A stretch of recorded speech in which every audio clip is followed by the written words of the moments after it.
Hey,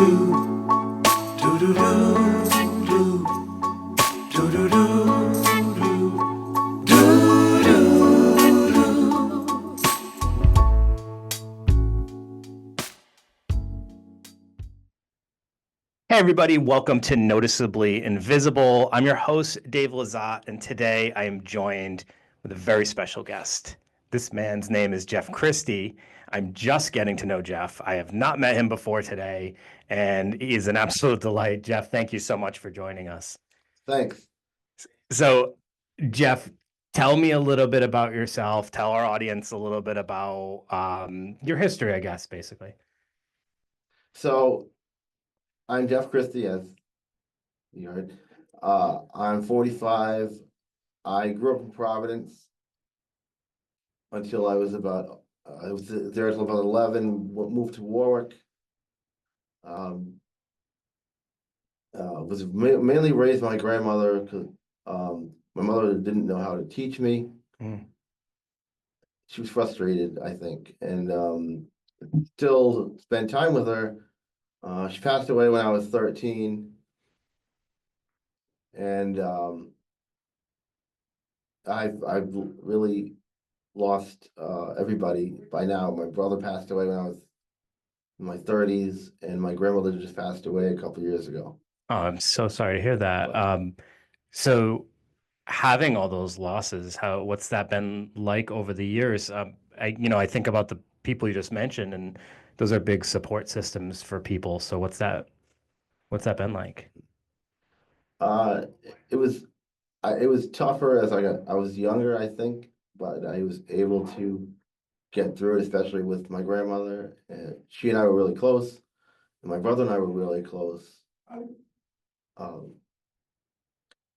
I think that, unfortunately, I hoped this didn't happen, but I was hoping my grandmother would never end up in a nursing home. She was really independent, Yeah. and unfortunately, that happened. And I would visit her as often as I could until, of course, COVID hit, and then everything Shut changed, down. unfortunately. Yeah. Did she pass away during COVID? No, It was after. And she did not pass of COVID. Yeah. She had some issue with her foot and stuff. So,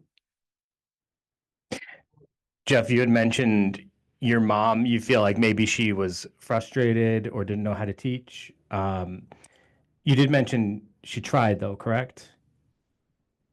she tried, or I don't even know if she tried. She would yell at me for no reason, and then she would apologize.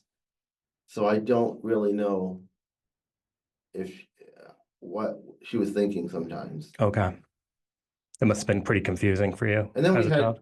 we had good times too. So, it's up. It was up in the air. Yeah. Before we started recording, I asked if you knew Braille. Yes. Who taught you Braille? Actually, I learned that at Meeting Street. I learned lines, or dots, I should say. And then when I went to Kennedy School, I learned actual shortened forms, which they call contractions. Okay. So currently, like, what's your main method of getting information? Do you use Braille? Do you rely on like audio, or a little bit of mix of both? A little bit of mix of both. Yeah. Do you have a preference?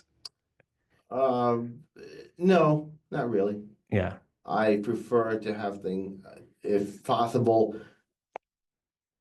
I prefer to have things in Braille, if possible. Okay. One of the things that I was just asking before we recorded as well, like, what's your comfort level with talking about your disabilities? So I'll kind of turn that over to you. Feel free to share what you would like. I'm not going to obviously force you to say anything, but I am curious if you would mind sharing a little bit about that and kind of some of the challenges that kind of come along with having disabilities. Well, for one thing, people having disability, you have to rely on other people to, let's say, read you things if it's not in Braille, or guide you, let's say, or with money. Money is all the same. in England, I was told that in England, the money is different as opposed to here, larger. Yeah. So there's that. I have have my own folding system for the different bills that I was taught. I went to an outreach program at Perkins in Massachusetts. Hmm. I did not go to the school like some of my friends did. Okay. I Is only that went, a school for individuals who are blind? yes, Okay. I went to the Carroll Center. The state had recommended that I go there when I was about 17, and then again a few years later. And that was youth in transition and an independent living program. Hmm. And then my grandmother did not want me to go to the Carroll Center. So there was some back and forth there. Yeah. Can I ask what was her objection to you going? I don't know exactly. Maybe because I wasn't coming home, or I don't know. Maybe she felt that she could have taught me better. I'm not sure. Sure. So, that's interesting because maybe that was something that was on her part, like she was afraid to lose you. And then she said that I wasn't educated properly in school. Okay. She wanted me to go to special ed, and I went to public school. Yeah. So she was very concerned for you and your learning and your growth. Right. So it sounds like for her, her biggest mission in life was to ensure that you got the best education, the best teaching, and just were given all the opportunities that you could possibly have. Right. So I mean, that's amazing to have that in your life. So that, she sounds like a very special woman. She was. Um, you mentioned something that I never had thought about before, and maybe this is like naive of me, a folding system for bills. Yes. Yeah, because like of course, right? Because if you go into your wallet or wherever you're holding onto your money, how else would you identify what bill is what other than like? So what does that look like? Do some So bills go one way, so the another? ones are flat, Okay, the fives are folded in half, the tens are folded twice, and the 20s are folded across. that's amazing. How about and do you hold like a traditional wallet or do you have like a special place that you like to It put your money? I have a wallet. Yeah. I've had this wallet for quite some time. I think I might have gotten it for Christmas or something. It's probably time to get a new one. I don't even remember who bought it for me. I bet it's like just like it's probably perfect size for what you need it for. It's probably stretched out, over the years, and it probably holds everything perfectly and feels comfortable. So sometimes that can be hard to get rid of for sure. Are there any other systems that you have in place that maybe people wouldn't even consider? No, I haven't. I don't. I can't recall. No. Okay.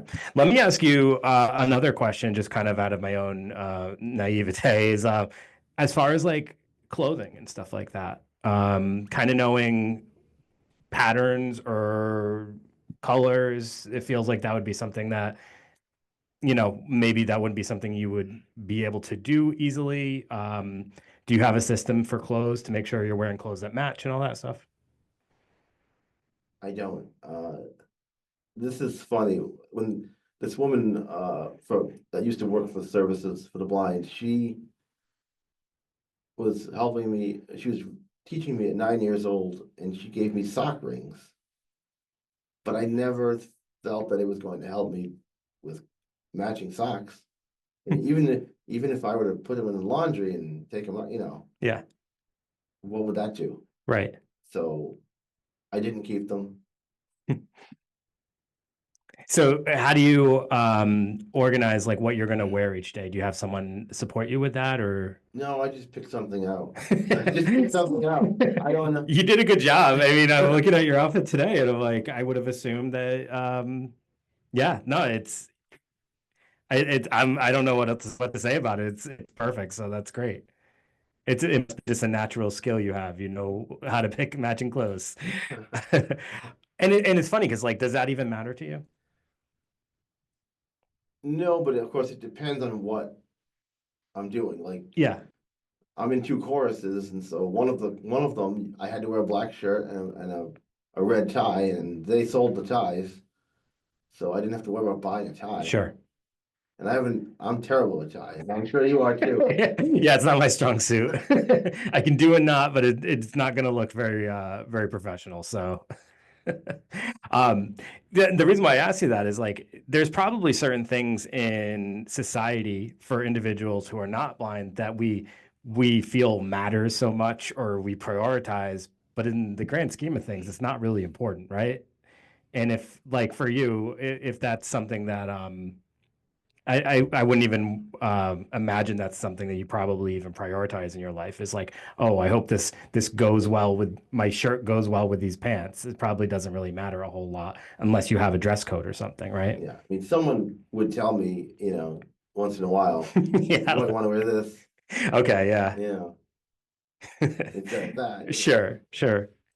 So I was hoping you could share a little bit about like experiences you've had out in the world where you feel like because of your being blind, people have maybe treated you differently or maybe treat you less than others.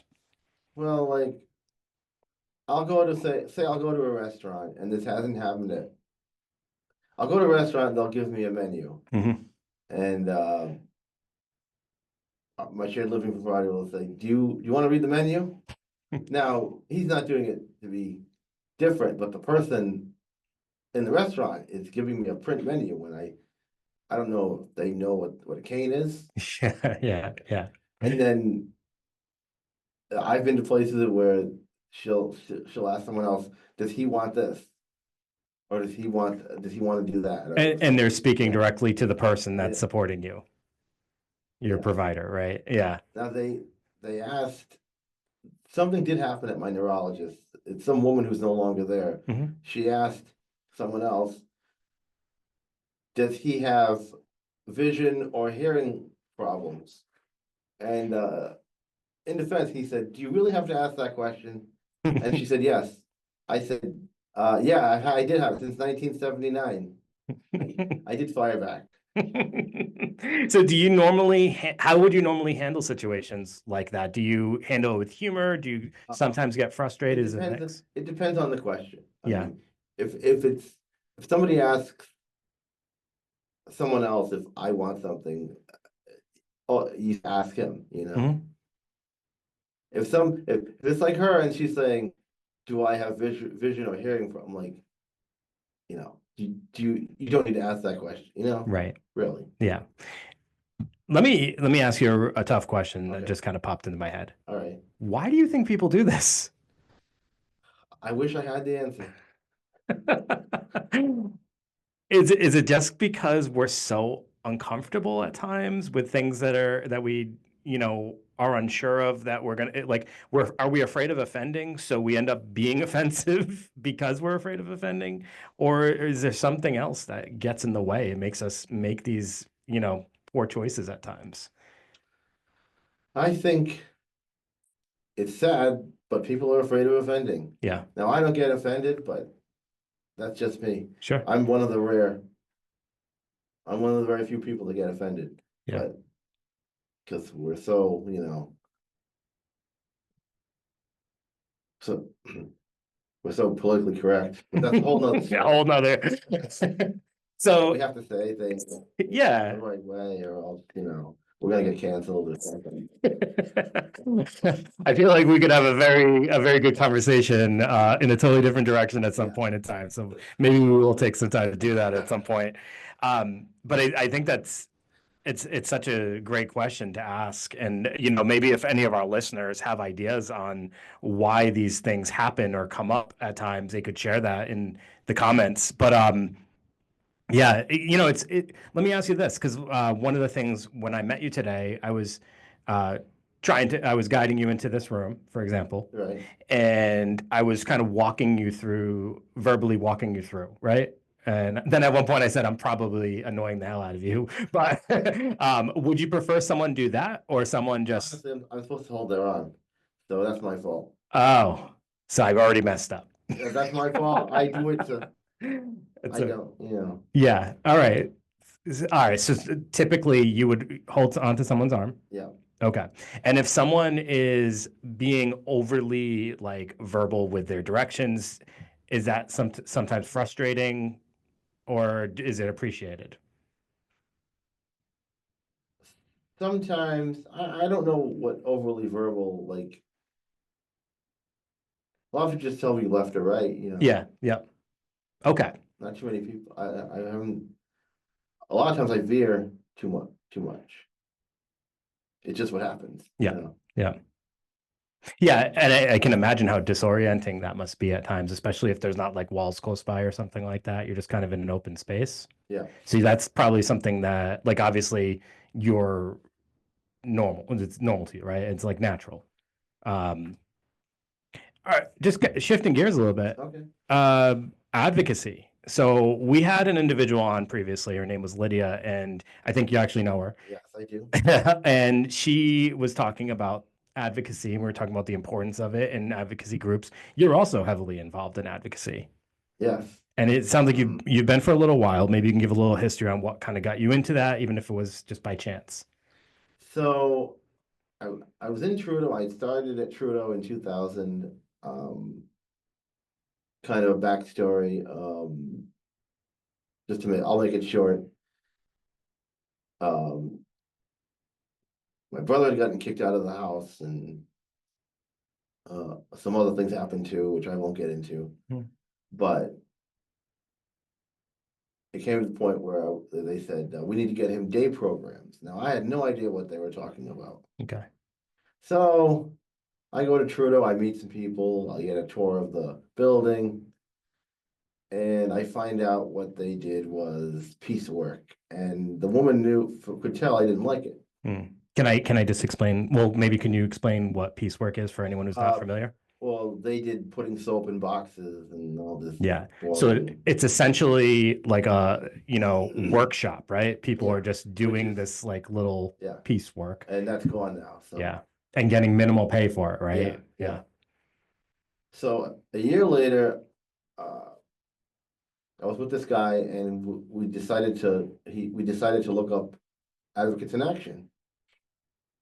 And we found their website and he took me over there and I met Deb and Deanne, who I'm still involved with, Dan Gagnon? Deanne Gagney. Yeah. Yeah. And Deb Canai. Okay. I don't know if you're familiar I'm with not familiar with her, but Deanne, I Deanne, yes, am. And yeah, we actually brought her up with Lydia as well because she was working with her as yeah. well. Um, and so I've known both of them for going on 24 years. It started in 2001. It isn't, we're going into 2025, so it's 24 years Wow. I've been with Advocates in Action. 17 or 18, I've been on the board. Okay. So, What were your responsibilities on the board? we would elect officers and um, I was the secretary once. I don't remember what I had to do, Okay. but we have a president and the president has to go to different self-advocacy groups. Hmm. And every member of the board has a local group. Now, the local groups can't be run by an agency, that they have to be. So like this group, the group here would not count as a self-advocacy group. Yeah. So I have, and the board is wants to get the groups back, run that the people that don't have groups get groups back. So the role that Advocates in Action plays is kind of overseeing the smaller advocacy groups and making Yeah. sure they're running correctly and by the terms of what And defines now an advocacy group. yeah, and now we partnered with Rhode Parent Information Network. Okay. We're doing, we have a graduate academy for people who've graduated the leadership class. I took that in 2002. Hmm. And so I'm doing the graduate academy now. Okay. And we just had a self-direct conference last month. Yeah, So at the it's conference. very involved. There's a Yeah, lot of things that go a into lot it. of things, yeah. Yeah. How does that feel being a part of this group, doing these things, overseeing other advocacy groups? Good. What keeps you doing it? Um, just because it changes all the time. It's changed from how we used to do it. I can't even remember how we used to do it, to be very honest. Yeah. Deb would know. Deb would. It progressed. We've It been progresses. it's progressed over time. Yeah. I think they started after LAD closed, Okay. shortly after LAD closed, and I didn't even know what LAD was Yeah. until I got into Trudeau or Advocates in Action, whatever. So part of it was learning about the history of human services Yeah. and this field, right? Yeah, Kind of because you can't know where you're going unless you know where you've been, right? So, right. so that's cool. And do you feel like it gives you a purpose? I think so. I think it does. Yeah. So I'm assuming that you've learned from doing it. As much as you're able to teach others Yeah, like how to advocate, would you say that you've learned and grown from being a part of this?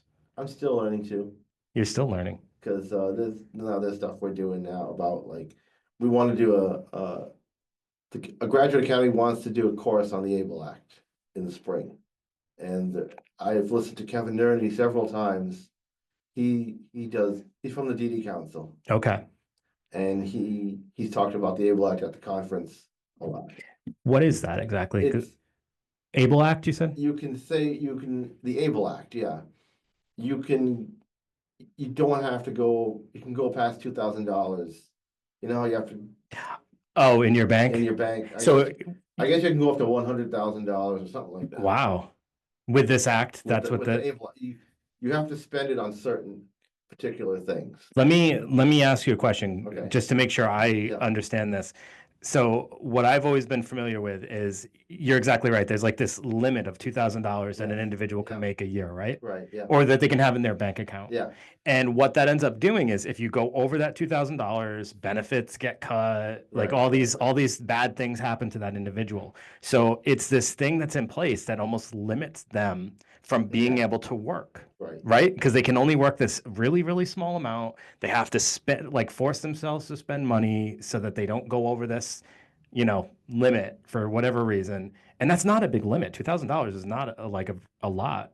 So for a lot of individuals, it's like, what's the point of working if I can only make this much? And then I'm constantly stressed out that I might exceed that limit and then my benefits are cut. Yeah. Did I get that right? I think so, yeah. If you have Okay. an able account, you don't have to worry about. That sounds like that would be amazing for so many individuals that I am familiar with. Yeah.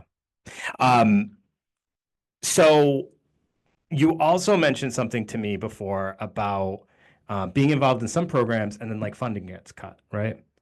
Oh, yes, yes. I was involved in the Disability Vote Project. They came to Trudeau in 2006. Our first director, his name was James DeBoer. He was our director for I forgot how many years until he went off to divinity school. He wanted to be a minister, I think. Oh, okay. And then we hired another person. We interviewed two people. And then we hired the second person, and she lasted till the end. We did a lot of stuff. We we did a thing where they didn't have closed captioning for the political ads. I didn't know that. Oh, And we worked with the senator to make sure that that happened. yeah. Oh, that's very cool. Yeah, and we got a plaque for it at the Crown Plaza. And, Sure. Out of all the things that you've been involved in, are there any achievements that you've made that you're like particularly proud of? um, I'm proud of being that I'm on the board, and I'm proud that because of the vote project, we do voting sessions. We used to do them at the conference, but we didn't get a lot of people, so now we were doing them through the Graduate Academy. Yeah. So I just have to say, Jeff, like there is so much of your story I think you should be proud of, but like one thing that you're doing that I appreciate so much is you're not just focused on things that are going to benefit yourself, but you're focused on things that are going to benefit our society as a whole. So you're working towards progression for yourself, but also for progression for a much larger reason, which is everybody with disabilities having access, having equal rights, having the ability to work, having the ability to make money, and just be able to live in society as an equal individual. And I think that's such a great cause. So thank you so much for doing that work. I think it's so important. Thank you. Tell me a little bit about some of the things that you're interested in. What are your interests? What makes you happy? So I'm in 2 choruses. I just joined the chorus of Kent County for the Christmas concert, and I'm going to be doing it for spring. Did you guys just have a concert recently? We had a concert Mhm. weekend of the 7th and 8th. They do 2 concerts. Okay. How'd they go? Very well. Yeah. A lot of people showed up. Excellent. And they do scholarships for people to educate for money, raise money to educate people for the arts and music. So again, it's another good cause. yeah. And the Perspectives chorus I've been doing since 2021. Okay. Which really is not, I mean, it's good, but it's not. We don't donate to Sure. You'd like to see it kind of giving I'd like to back. see it go bigger. Okay. Yeah. Well, maybe you can be a part of making that happen. I'm sure you're not the only We one. brought it up last year, Yeah. and she said we donate to the church. Okay. So it's like she didn't go any further with it. Okay. Yeah. I did hear that concert went really well. Yeah. And then I do voice lessons. You do. Yeah. So singing's a big part of your life. Yeah. Has it always been, or is that a newer thing? I started voice lessons in 2021. Okay. And you were just about to say you do karaoke? I do karaoke too. Awesome. Do you have any karaoke go-to songs? Learning to Fly by Tom Petty. All right. That's your main one? Yeah, I haven't been doing it as much. Sure. But it would be my main one. Okay. I have to see that someday. Maybe we can get some video and show some people how it's done. I want to see what I can do. I go to Vito's Pizza in Warwick. In Warwick? Okay. And I want to see if she can. I don't know if she can do a video, but cool. When do they usually do their karaoke? Saturdays. On Saturdays? Yeah. So if people go to Vito's Pizza in Warwick on Saturdays, they might get a chance to see this in person? Yeah. All right. Any other interests or anything else? I do listen to other podcasts. I listen to. Oh, we're gonna have to change that. There's only one now. There's only one. Sometimes I need to. Yeah. What kind of things do you listen to? So, I listen to a true crime comedy podcast. I went to go see them actually last Saturday. Oh, really? Yeah, they were in Boston. Who was it? Small Town Murder. I think I'm familiar with them. Okay. How was it? They were funny. I found them during COVID. Okay. And I listened to these guys from Indiana too. They're like a comedy type. It's a radio show that's a podcast. All right. A lot of radio shows do that nowadays. Because what's the title of that one? Bob and Tom. They're from Indiana. Okay. And then there was a guy that before we recorded, Joanne mentioned. I stopped listening to him because he's such a braggadocious. He thinks about himself. Okay. And are we name dropping? Wait, he's on EEI, right? No, he's not. He's on Barstool now. Oh, he's on Barstool now. Okay. He should be nowhere. He should be. We won't name drop. We'll just leave it at that. We'll Okay. leave it at that. So, are you into sports too? I like sports. Yeah. I like. I watch golf during the golf season. I Really never do that before. Well, my living provider likes it. His dad likes it. Oh, okay. And So they got you into it. All right. I give you a lot of credit for that one. Well, football, it gets all messed up, Yeah. And basketball is on, and baseball, well, the Red Sox probably won't make the playoffs for another 50 years. Yes. Yes. We got some time, right? Yeah, I'll be gone by then. too. Hopefully not. Hopefully you're still here to bring us cheer at that time. I'm already 45. In 50 years, I'll be 80 in 95. You Yeah. don't know. You never know. You never know. You don't know. Yeah. They have all these things that keep you living longer. Yeah. Modern not technology, medicine. Modern medicine's always Modern evolving, medicine. right? Yeah. Yeah. For better or worse. Yeah. Have you ever participated in any sports, and if so, what's that like for an individual who's blind? Like, is that something that's lacking as far as like inclusion for that? I've never really participated in sports. Think I don't. I think I'd flag football during a class, but never after school stuff. Mhm. I didn't do any after. What I did do, my school had a radio. My high school had a radio station, and so at the time, my goal was to do radio. Yeah. And then I didn't know, like, are there any schools that study? I didn't know at the time that there was. Yeah. And then I listened to someone who graduated from URI. She mentioned that the first time she went on the radio. And then I ended up meeting her at the mall. I wanted to. So you sought that out? I did meet her, yeah. And I still listen to her, and Is she still on the radio? she's still on. Oh, She's been there for 16 years. what radio station? Pro FM. Okay. She was on PRO, she was on Hot 106, which is now Wait, who is it? Becca Berger. Okay. So she met with you to kind of talk to you about radio? No, I didn't. She couldn't. She was working. All right. Yeah. I just met her for like 2 seconds. Yeah, just kind of let 30 her know. seconds, And I didn't, honestly, I never told her. Huh. I never told her I wanted to do radio, but Do you wish you had? back then, well, honestly, now it's kind of it's kind of out of the picture because Mhm. really, who's doing radio? Right. It's really not. It's podcasting, it's YouTube videos, Yeah, stuff like that. I mean, there is still some radio, I guess. There are some diehard radio fans out there there. was a guy in sports radio who couldn't keep a job anywhere he went. Like he would last like 4 years on one station, 3 years on one, Yeah. 5 years, and then now he's on YouTube. Oh, But he kept complaining about the business and complaining about. so he just went on and did his own thing. He didn't like anybody. I guess that's kind of a problem if you're on radio, unless you're doing a solo show, Of course, right? the other guy, the last place he went, he worked with somebody, but the other guy, the guy that brags about himself. The guy you don't like, yeah. Yeah, him.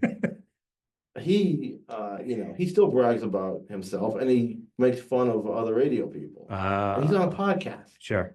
Stop. I got to say though, radio, is probably one of those platforms. There's not too many of those where you can actually be the more people dislike you, sometimes the more successful you can be, because people will listen to you just because they don't like you sometimes, and they want to argue with you or things like that. He called this guy that's on radio a baby.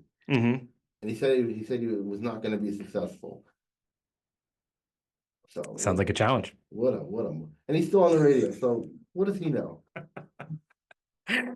So part of this story right here is you do hope to start your own podcast or I would like to start something. My own, probably about self-advocacy, because I don't want to do the same old things that people can find anywhere. Yeah. And that is something that we talked about, like maybe at some point we can kind of look to see how you can get started with that, because that would be amazing. And you have so many friends and people you're connected to be guests or whatever, do it with, even potentially. Or do you want to do a solo? I guess it depends on what I want to talk about when and what time of year, like especially the election time. I would like to have Kate come on and talk about, for people that don't know, let's say there's someone in another state, like in Rhode Island, our voting laws are different from the voting laws in a different state. I don't know how much she knows about the other states. Sure. I could always ask. Well, this sounds like a venture that I hope you continue to move forward with, because I think we got to get you in front of a microphone and speaking. You got a great podcasting voice. Well, this is funny. Deb would always tell me, before I ever thought about doing, she said, "You got a good radio voice." Yeah. And um, and then she said the same thing about the whole podcast thing, you Mhm. know. Yeah. So yeah, And that honestly does mean a lot hearing that. And it's funny because, like, do you think you have a good podcasting voice? Do you like your radio voice? I like it. Yeah. And that's a lot better than most of us. Like, the first time I ever heard myself, I'm like, oh my, I can't, I turned it off. I was like, I can't listen to this. I can't listen to myself. So the fact that you actually enjoy your voice is a major benefit right there. So that's great. Um, Jeff, I think I have to have you come on again sometime and we do some more conversation. Would you be open for that? Okay. All right. Because this, we've been recording for a little bit now and had some great conversation, but I feel like there's still so much more that we could chat about. I just gotta see how my schedule is, and Yeah. Anybody, while you're on here, anybody you want to give a shout out to or say thank you to or anything like that, or say hi to?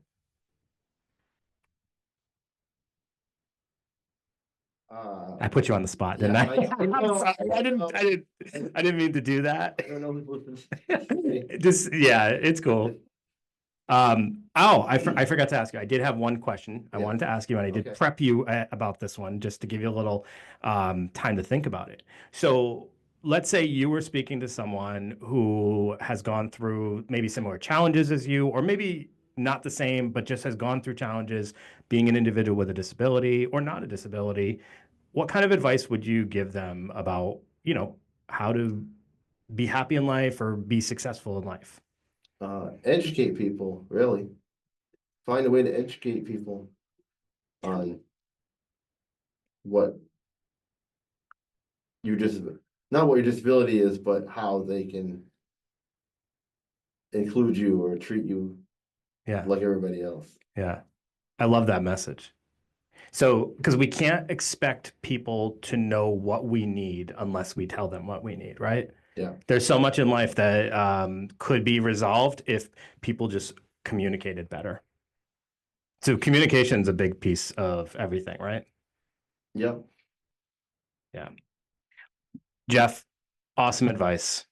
Thank you so much for coming on here, sharing your story, talking about all this stuff. I greatly appreciate it. And I look forward to you coming back here. I'm not going to leave you alone about that. Okay. All right. I'm going to hound you. All right. So everybody, thank you so much for listening. This is Jeff Christie, amazing person here. And we will see you next month with another couple of episodes. So for everyone who's been tuning in so far, we hope you appreciate these conversations. We'd love to hear some feedback. If you're watching on YouTube, make sure you like, subscribe, and ring the bell. If you're on Spotify, do all the things on Spotify you can do to also support these wonderful individuals. So once again, thank you. I'm Dave. This is Jeff. Everybody have a great day. This is Noticeably Invisible. See ya.